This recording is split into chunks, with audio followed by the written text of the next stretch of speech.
是直的海马，这个是弯的海马。瞎说，那是鱼。泰国昆虫宴，我的妈呀！是不是昆虫宴？不要！这昆虫太吓人了，我觉得。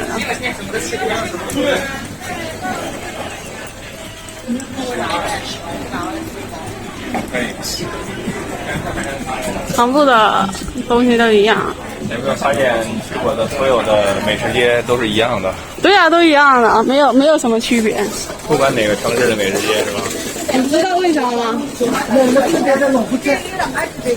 为它只有做这种东西，它才能够交上房租，不要控制成本啊，那房租贵啊。对呀。它做那种低成本的，然后叫什么武当行宫？